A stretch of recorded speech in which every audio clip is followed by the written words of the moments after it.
progress.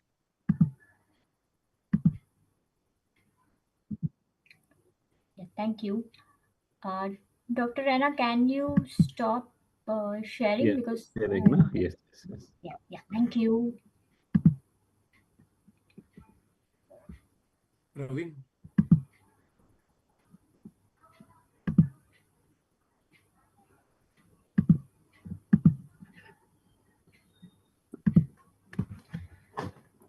Good evening, everyone, and welcome everyone to No Thrombosis National Workshop. So today we have our course director, Dr. Subhash Kaul, and I'm sure everyone knows of him. But let me introduce him a little bit. So he's a senior consultant, Department of Neurology, KIMS Hospital, Hyderabad. He's a very highly skilled neurologist with almost more than 40 years of experience in medical field. He has 105 publication to his name and contributed to 20 book chapters. He's delivered more than 300 lectures, including orations, in last 25 years. He has been PI of various clinical trials, national and international, and also ICMR funded trials. He has been expert reviewer and member of editorial board for different journals. He has 30 years of teaching experience in neurology and trained more than 50 students in DM neurology. With regards to awards and honors, he has received State Teacher Award by Government of Telangana. He has been past president of Indian Academy of Neurology, Indian Stroke Association, and Andhra Pradesh Neurology Association. He has done his fellowship, Jacob Javid Stroke Fellowship from USA, and fellowship of American Heart and Stroke Association, and fellow American Academy of Neurology and Royal College of Physicians, Glasgow. Welcome, sir. Thank you. We have our moderator for today's session, Dr. Praveen Kumar Yadav. He is a consultant neurology, KIMS Hospital, Hyderabad. He has finished his MBBS from MKCG Medical College, Orissa, MD from Osmania Medical College, Hyderabad, and DM Neurology, Nizam's Institute of Medical Sciences, Hyderabad. He has done his presentation in various conferences like APNS at 2011, Econ Hyderabad 2013, API 2006, Guntur, CONY Bangalore 2012. He has also co-authored a chapter in tropical neurology and member of various organizations like IAN ISA 2011. Welcome, Dr. Praveen. Thank you. We have our first speaker, Dr. Abhinav Raina. He's a consultant neurologist, Manipal Hospital, Whitfield, Bangalore. He's done his MBBS from Acharya Sri Chandar College of Medical Sciences, JNK, MD from Government Medical College, JNK, and DM Neurology from Sri Chitra Trinul Institute for Medical Science, Trivandrum. From awards and recognition, he has received Young Investigator Award from World Stroke Congress 2018, IAN BARB Quiz 2017 First Runners-Up Award. He has been member of American Academy of Neurology, World Stroke Organization, and Indian Academy of Neurology. He has also done podcast with Dr. Andrew Wilner on Neurology Time, and he has various publications to his name. Welcome, Dr. Abhinav. Thank you. Thank you for the introduction. We have our second speaker, Dr. Vinayaka M. He's a consultant neurosurgery, spine surgery, spine surgery, and interventional neurosurgery, Kaveri Hospital, Bangalore. He has worked experience over 10 years and operated many cases. He has also received award All India Torrent Young Scholar Neurosurgery Runner-Up Award. He has presented paper and has played a key role in organizing the 6th CVD Live ACNS Winter Seminar. Just a small note, he's currently in surgery, so he will join if he has finished surgery, or else we will have one case presentation today. So over to you, sir, to take it ahead.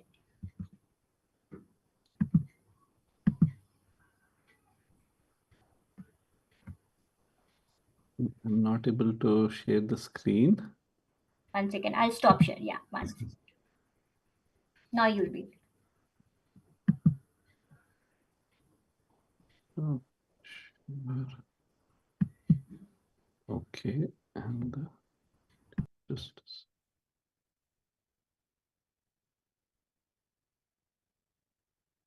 you can see you can see my screen. Okay. Yes, Dr. Abhinav, we can see. Okay. I'll present a couple of cases. And this first case was quite close to me. After completing my DM, this was one of the first challenging cases I came across, and I still vividly remember this. And this was in 2008. 18. And a patient came from the onset of presentations after 6 months to us. So this is a little longer case, be with me. So he's a 20-year-old male. So he's a 20-year-old male. He started with fever, with headache, and a confusional state. Fever, headache, and an acute confusional state. Short history of a few days history. Goes to the nearby hospital, and this is his CT scan. If you can see, this is a plain CT head, which shows some hypodensity in the left parietal region. Probably the patient would have developed a Wernicke's aphasia because of that would have been interpreted as a confusional state, but had a fever, headache, and a confusional state. This was the post-contrast CT, showed a more wedge shaped in the vascular territory, likely non-enhancing wedge-shaped hypodensity, likely to be a potential infarct in this patient. So day 7th, he continues to worsen. He has a severe headache, persistent fever, and he seems to be now getting drowsier. They shift him to a newer hospital. They repeat an imaging. And now this is now a subacute infarct, probably. That's why we are seeing this post-contrast. This is a plain T1 MRI, which shows some T1 hyper intensity is likely a hemorrhagic transformation. And what we do see is a new intracranial space occupying lesion, which is iso intense to in the T1 sequences. This is a flare sequence. We do see a this thing hypo intense with the surrounding hyper intense rim. This intracranial space occupying lesion. In addition, that hypo density, which was seen in the previous MRI, the post-contrast, it's probably not enhancing, maybe a subacute blood only because it was bright on T1. But the lesion, which was showing a new hypo-intense intracranial space occupying lesion, is also not showing enhancement. You can see this. Uh, probably a intracerebral bleed, probably an intracerebral bleed. This was the crude MRI of angiosequences image. I will not waste time on this thing. Was probably normal. It was a venogram which we had taken a picture. Didn't show any obvious. If you can just I'll bring your attention to the superior sagittal sinus, which seems to be quite open and patent in this thing. It's important for the later images. And now the patient undergoes further treatment here, probably on antiplatelets, was receiving antibiotics, was started on a meningitis treatment. Symptoms persisted, fever with headache, sensorium was fluctuating plus and minus. They decide to switch to a newer hospital. He was not getting better, almost 1.5 months into illness. When he goes to another hospital, they decide to repeat an imaging. Again, that gyral bright lesion is seen. The gyri are probably showing, still continuing to show hemorrhagic transformation, subacute infarct.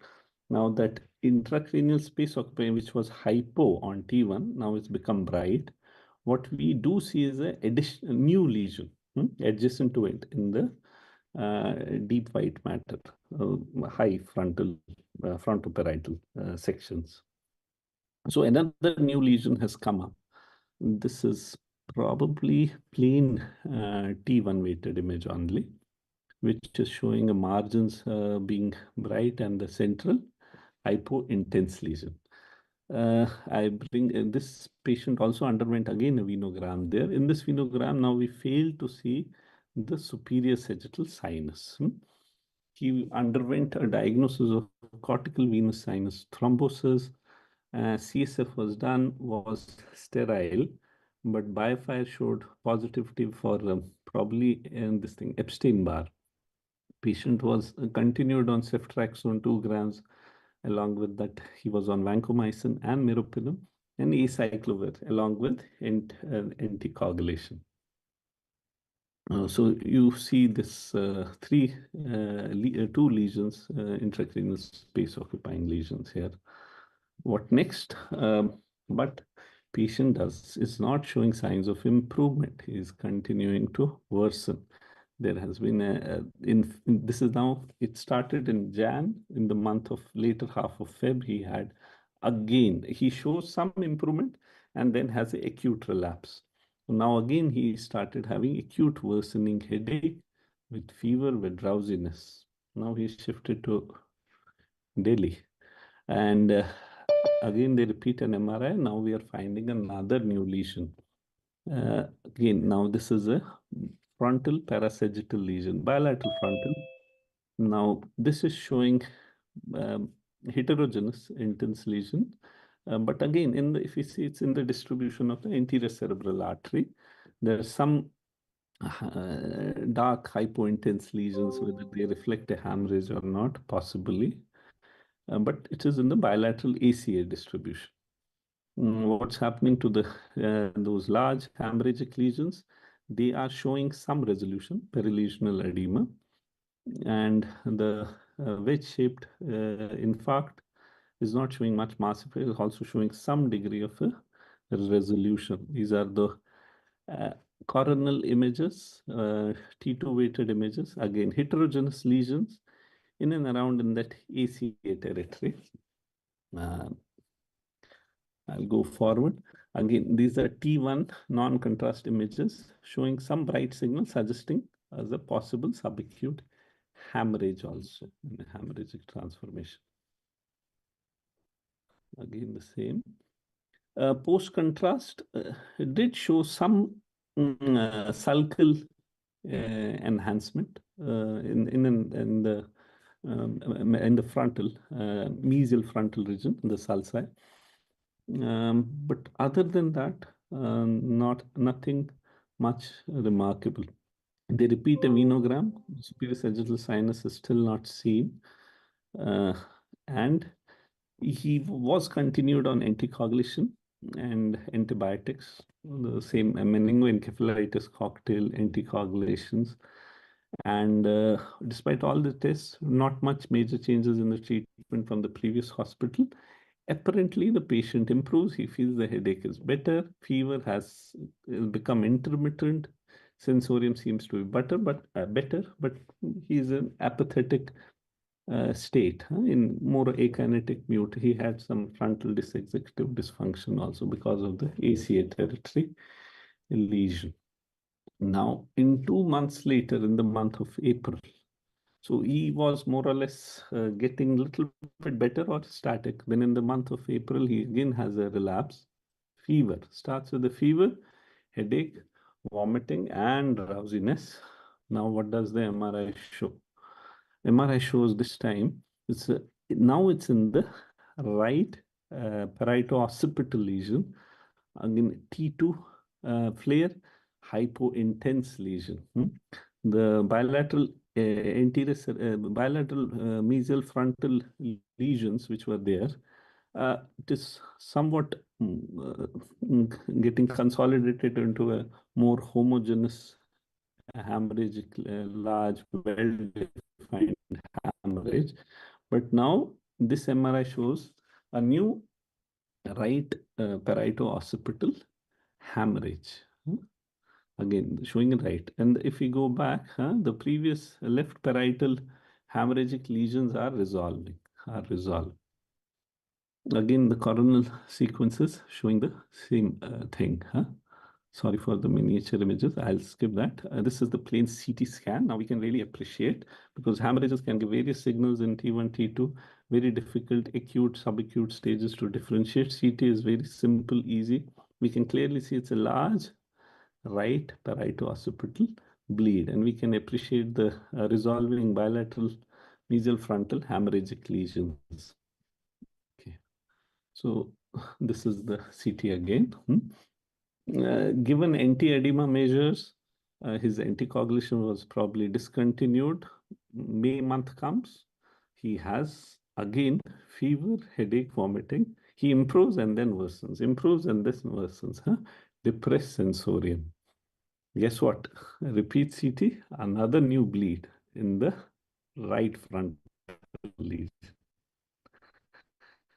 he's been every month getting a new bleed at one site or another, bihemispheric, large lobar bleeds, had a potential probable superior division MCA, left MCA infarction also, and the superior sagittal sinus was not filling in the previous Feb month. Nobody does an angio, again gets hospitalized with every worsening. Again, anti-edema measures, and then he shows some improvement. Comes June. This time, fifth worsening. Again, fever, headache, and vomiting. And guess what? Surprise, this time there's no hemorrhage, intracerebral hemorrhage. There's a subarachnoid hemorrhage, mainly in the right sylvian and interpeduncular fossa. And now we have a patient who has had a stroke, who has had multiple intracerebral bleeds, and who has had a subarachnoid hemorrhage. And this course is spread over from January to May, and intermittent fever he's getting. He doesn't have any constitutional signs. This is when in the month of June he reports to us. He doesn't have systemic signs or any constitutional signs. Essentially, it is a pure CNS disease. An examination, when he is drowsy, disoriented, he has a left lateral rectus palsy, right-sided hemiparesis, bilateral papal edema, and showing signs of meningeal irritation. What to do? I'll just this I now we are reaching the climax. This was his old angiogram done in the month of probably April or May, which was reported as normal. What we do see is some aneurysms in the anterior cerebral artery distribution, as well as potentially in the cortical branches of the M4 branches, probably in the middle cerebral artery. So we decided to have a nice proper CT angio. What I'll show you is a reconstructed image of a CT angio. So the CT angio we did, first thing he comes, we review all the images, we'll take 1 day. Second, we say you just do a CT angio. What we see is a in the anterior cerebral artery, classical beaded appearance of the anterior cerebral artery, and we see aneurysms involving the anterior cerebral artery. You can see on the right hand side this classical beaded appearance, and we label the patient as a primary CNS vasculitis. Uh, this is again the sagittal cuts showing the anterior cerebral artery, stenotic segment, then a dilatation, then a stenotic, the aneurysms. And we could see, if you can appreciate, even in the posterior cerebral artery.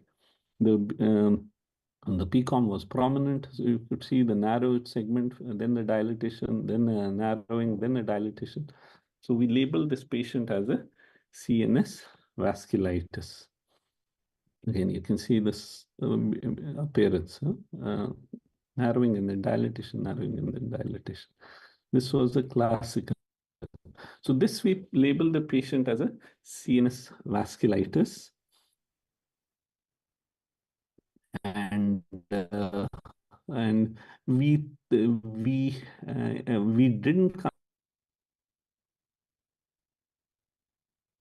carditis, surviving 6 months despite having these recurrent bleeds and fever. And he had not, in the last 3 months, he wasn't on much on any antibiotics. Initially, he was treated, could be partially treated, but last 3 months he was on oral for 3-4 days and didn't deteriorate much. We label this patient as a primary CNS vasculitis. He didn't show any signs of any systemic vasculitis. ANA profile ANCA was all negative.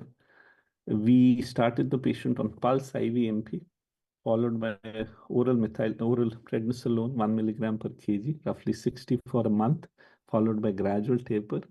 And we started the patient also on cyclophosphamide. Here we give 6 cycles each month apart.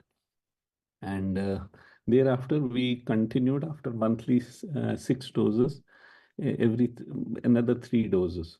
And roughly he was on steroids for at least about 4 years, and he's been now off steroids, and he is walking. He's he's going to he's pursuing his 12th standard, which he had to discontinue, and he plays cricket. Huh? He came to us on a trolley, and he has shown a remarkable improvement.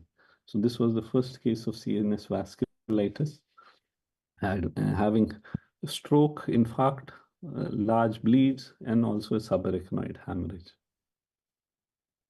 If we have time, shall I go to the second and third case, which will be a brief case? I think let us first have some discussion on Yes, this, and then we can go. Praveen, yes. any thoughts? Oh, that's a wonderful. Oh, the first. In fact, those aneurysms were quite visible in the when you Yes, pointed out. yes, yes, yes. They Otherwise, were quite there was. visible. Oh, They were in quite fact, the bleeding was there also, I suppose, in the proximal yes, yes, vessels. yes. In the Therefore, proximal vessels, yes, therefore, the later half, the later images, whether the subarachnoid hemorrhage caused the bleeding, that is ruled out because the bleeding is present here also. Oh, yes. so that's patient was very lucky that in spite of so many bleeds, Even there this. was no problem. One thing, do we have a vessel wall imaging at any time? No, no, we don't have a vessel wall imaging. This was in J&K, sir. I was in Jammu at that time in 2018. Unfortunately, there, though we have a 3 Tesla, but the expertise in vessel wall imaging was not there. I wanted to do that.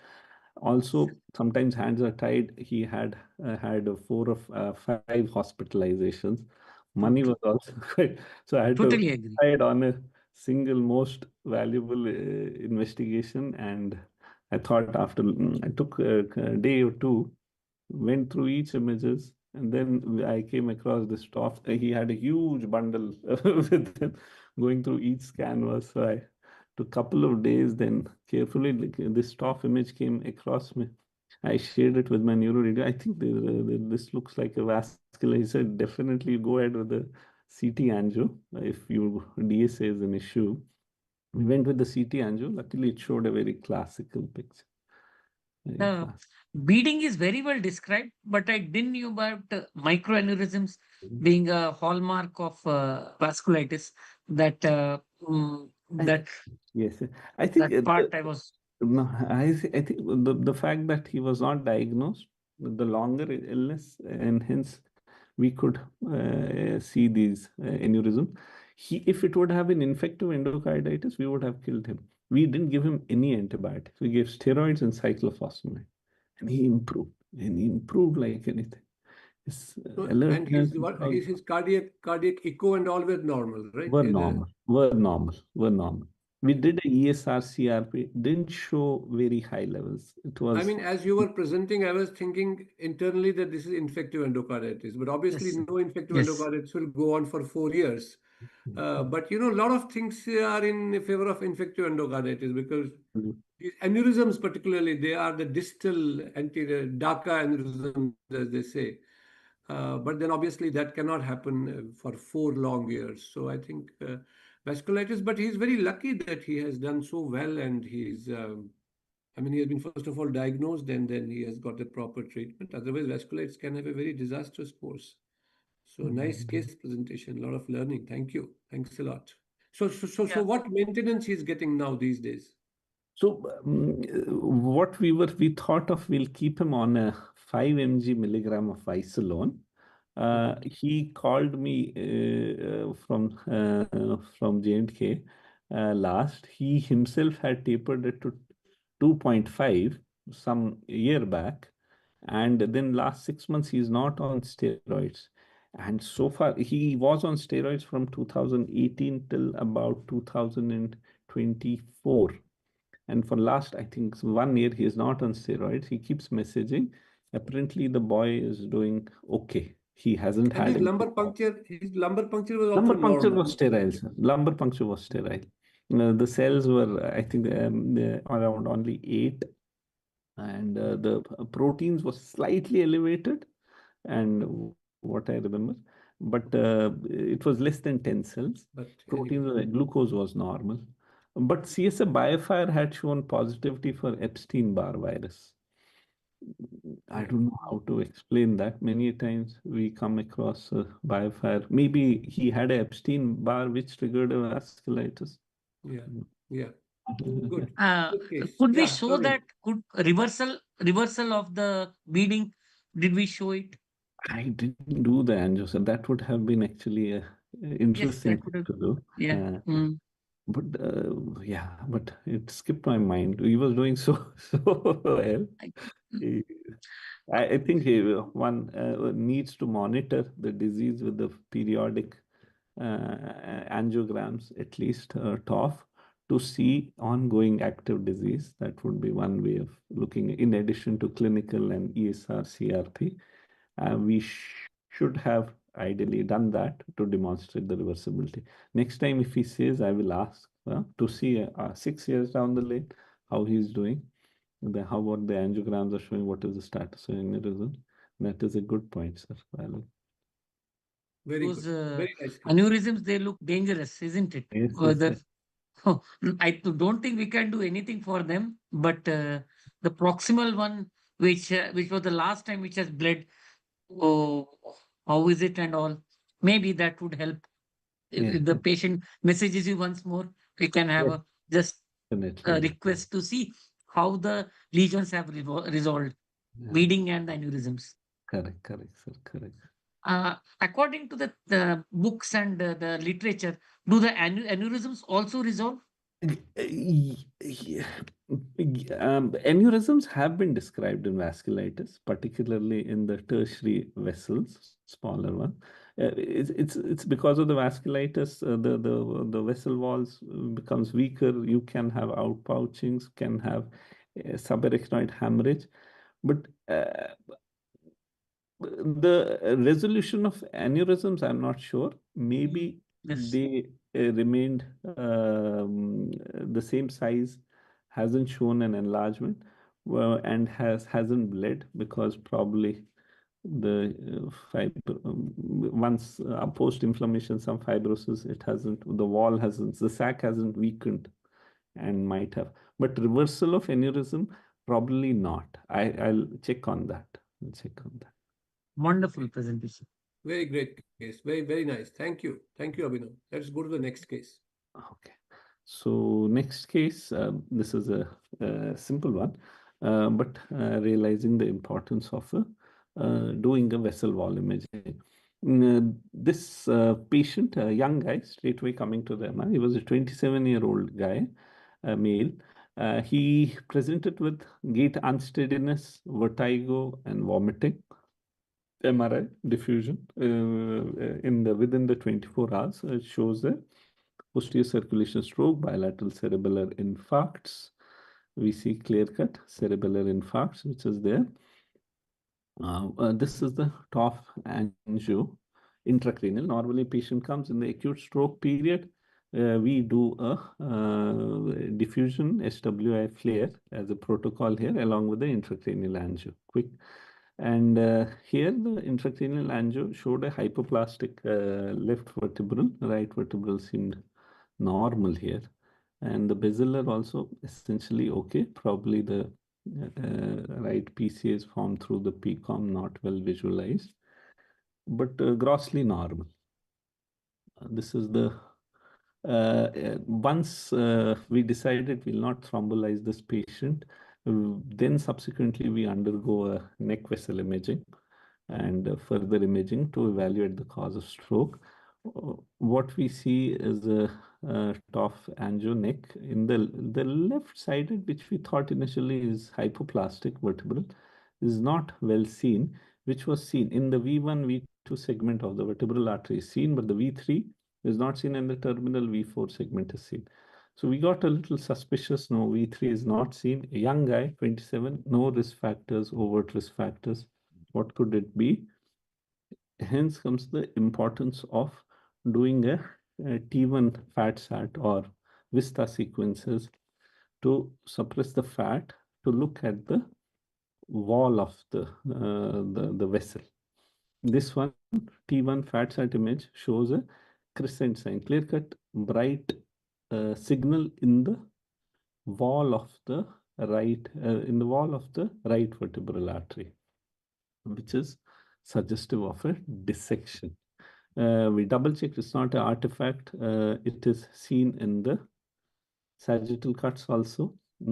This 3D VISTA sequence which we apply to most stroke patients after the decision on thrombolysis and mechanical is taken.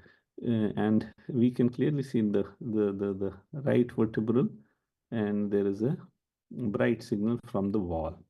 So it's a hematoma in the wall of the V3 segment of the right vertebral artery. Then we label this patient as dissection. On the same lines, we go to the third case also on the similar lines. I'll just this is a patient, 30-year-old male, presented with recurrent emerosis fugax, the right eye.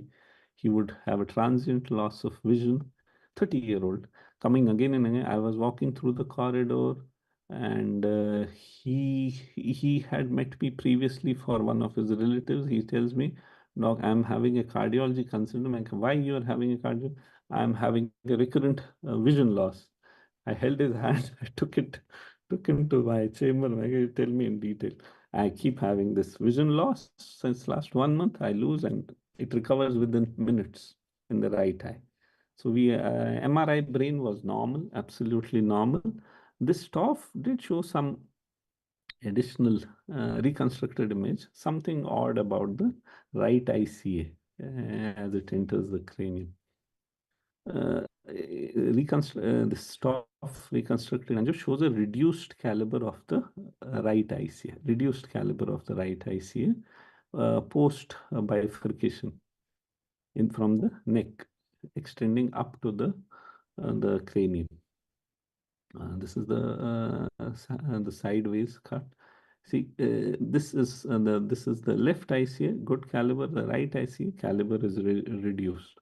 Very important in such cases to do a vessel wall imaging. And this one was a T1. This one, a VISTA sequence, shows a nice crescent bright signal in the right ICA.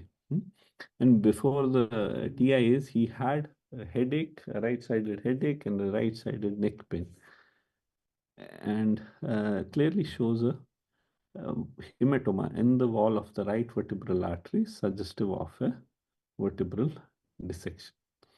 So in a young patient, in the acute setting, we need not run the whole complete vessel wall sequences. Sometimes just applying a VISTA sequence or a T1 fat sat in the neck, very important, in the neck, particularly in a younger patient where there are no overt risk factors for the stroke, one should rule out dissection as an important cause. Then he underwent a proper CT angio. Unfortunately, those images we don't have. He has had an old aneurysm in the V1 segment of the vertebral artery, and he had some acute pain in some few years back, for which he was admitted. Cause could not be found. He never had a stroke. He only had a TI. So these are the two cases regarding the vertebral dissection and the importance of T1 VISTA sequence. Yeah, thank you. In the previous case, she had a stroke. How was the outcome of that cerebral stroke? He recovered. He recovered. And he was not thrombolized. That, he didn't have further thrombolized. I don't have the flare sequences because flare it had already evolved on the flare sequence. It come around the borderline 6 hours, and the right vertebral flow could be seen. The infarction, the dissection dissection was on the right vertebral side, which was covered, And yeah, flow could be seen distal. that's right. He didn't deteriorate. In the other patient, he had a TIA. TIA in which distribution he had? Yeah. Causing a visual. It was a vertebrobasilar The right distribution. ICA, the right ophthalmic, right ICA, sir. He had amaurosis fugax of the right No, eye. but which vessel dissection it was? That's what it was. Which vessel was The right dissected? ICA, sir. Internal carotid, right internal ICA, not carotid. vertebral, but Dissection. ICA. ICA, not ICA, sir. Yeah, ICA. correct. And but fortunately, it was only TIA stage. It was not. Correct. He didn't get a stroke. He didn't get a stroke. Yeah. And Did we get any? Sorry, sir. Yeah, go ahead, sir. So you put him on only antiplatelets, right? Both the patients were put on anticoagulation for 6 months. And did both of them have headaches or no? The first patient, the first patient had headache. This patient had some time back, a month back. Since 1 month, he was having recurrent TIAs. He's a marathon runner. He would run 10, 20 kilometers. He had a headache, acute headache, which he had dismissed. And but headaches subsided, but he started having these TIAs. The previous case, he had a headache with followed by a stroke, which was there. But headache wasn't, it was a mild, he said, I'm feeling some pain. It wasn't a thunderclap headache, just a pain which one could dismiss as not important. I think the point is well taken, that we have to always think of this very important possibility. I think dissection is much, much, much more prevalent than what has been taught to us. It is just a question of looking for it. And no doubt when there is no risk factors, but even in risk factors, people with hypertension, diabetes, dissection still is a possibility, because that also, those are also vasculopathies. So many times the mechanism is dissection, even though they have got hypertension and diabetes. I think both these cases, they are lucky that they have recovered both of them. In fact, probably Praveen may remember, one of the recent patients of dissection which I saw did not even have stroke, just headache. And the patient as well as doctor both are lucky if it is detected before the stroke occurs. Because if the stroke occurs and later on you realize that one had missed it, it's bad for both. So, we have to be very alert for this possibility. Thank you. I think you have really shown us very, very good cases. Praveen, your comments. Yeah. One point I would like to add, as you were presenting the last case in which he had headache followed by TIA, we had a recent very rare case in which the patient had an elongated styloid process, which was compressing the ICA, and it caused a stroke. It was such a rare thing. And the radiologist, he himself picked it up. He showed us that how it was compressing, and it precipitated the stroke. Therefore, definitely in young, we have to keep on searching for the cause. Yeah.